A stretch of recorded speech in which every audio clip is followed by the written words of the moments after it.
Assalamualaikum warahmatullahi wabarakatuh. Perkenalkan, kami dari kelompok 4 praktikum farmasi fisika. Di sini kami akan melakukan percobaan praktikum yang berjudul dispersi koloid dan sifatnya.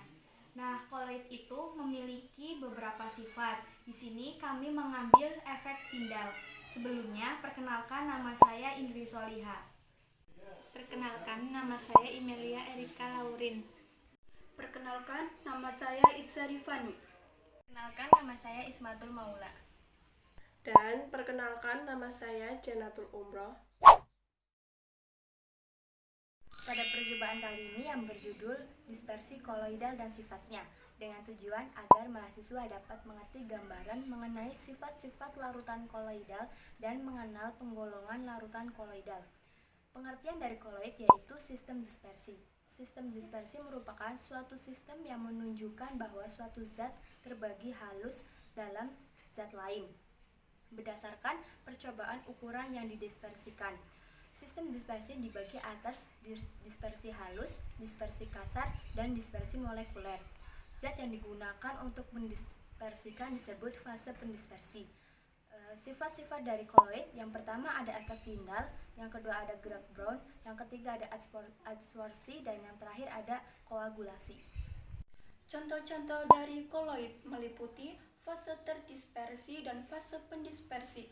Pertama, cair gas, contohnya awan, kabut, dan hairspray. Kedua, cair-cair, contohnya santan, mayones, dan susu. Ketiga, cair padat, contohnya keju, margarin, dan jelly. Keempat, gas cair, contohnya buih, sabun, dan krim kocok.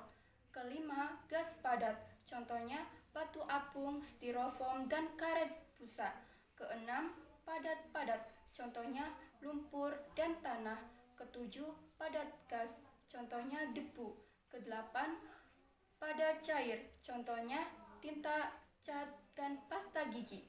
Penggunaan koloid dalam bidang farmasi. Yang pertama, argentum proteinium atau perakoloid, yaitu digunakan untuk membunuh mikroorganisme dalam obat tetes mata merah. Kedua, plasma protein, yaitu merupakan protein yang digunakan dalam obat, yaitu obat dapat aktif. Ketiga, beberapa bahan alam yang digunakan untuk dispersi koloid, yaitu untuk membuat sistem bentuk sediaan obat. Yang keempat, beberapa polimer dapat digunakan untuk metode penyalutan yang termasuk terdispersi koloid.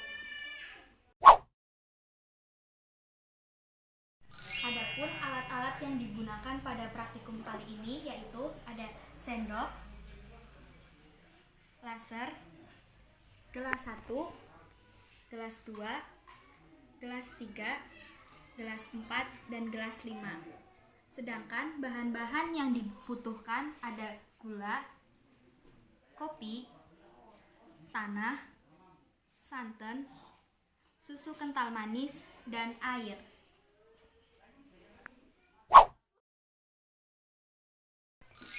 Perlakuan yang pertama yaitu menggunakan gula pasir. Langkah kerjanya yaitu masukkan air ke dalam gelas 1,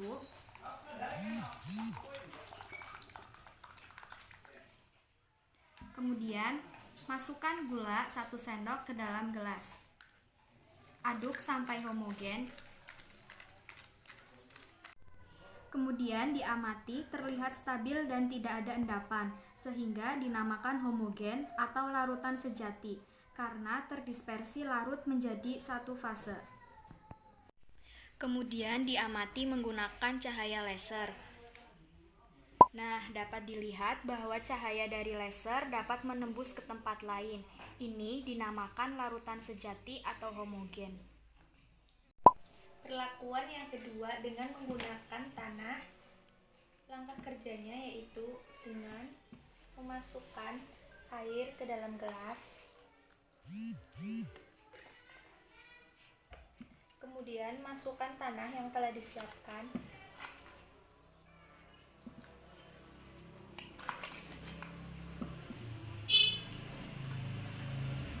kemudian aduk sampai homogen. terlihat nyata terdapat dua fase yang terpisah dan mengalami endapan di bawahnya. Hal tersebut termasuk ke dalam dispersi suspensi. Selanjutnya, pengujian efek Tyndall dapat dilihat cahaya laser tidak menembus ke sisi yang lainnya tetapi hanya membiaskan di sisi gelasnya saja. Perlakuan yang ketiga yaitu dengan menggunakan susu.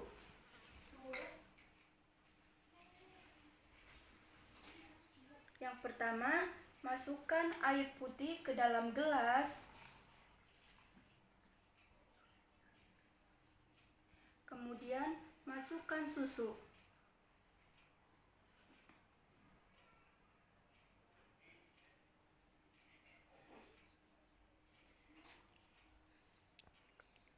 Lalu kita aduk.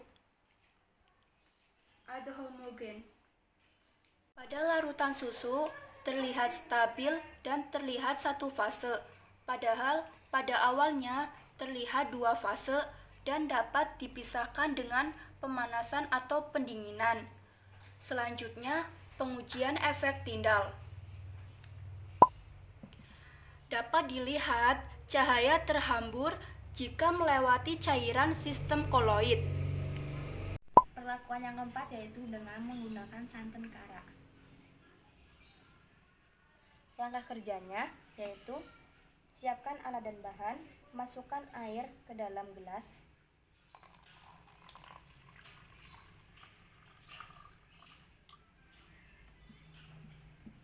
masukkan santan yang telah disiapkan, kemudian diaduk. Terlihat stabil dan terlihat satu fase, padahal pada awalnya terlihat dua fase dan dapat dipisahkan dengan pemanasan atau pendinginan. Dapat dilihat cahaya terhambur jika melewati cairan sistem koloid. Selanjutnya yaitu pengujian efek Tyndall. Tidak menembus di sisi lain, ia terlihat hanya terdapat di sisi gelas saja, dan ini termasuk jenis koloid tipe emulsi. Perlakuan yang terakhir yaitu menggunakan kopi. Caranya, masukkan air ke dalam gelas, lalu masukkan kopi dalam gelas, kemudian diaduk. Kopi terlihat nyata terdapat dua fase yang terlihat terpisah dan mengalami endapan. Hal ini tersebut termasuk ke dalam suspensi. Selanjutnya, pengujian efek Tyndall dapat dilihat dengan cahaya laser. Tidak menembus ke sisi yang lain, tapi ia hanya satu titik di sisi gelas saja.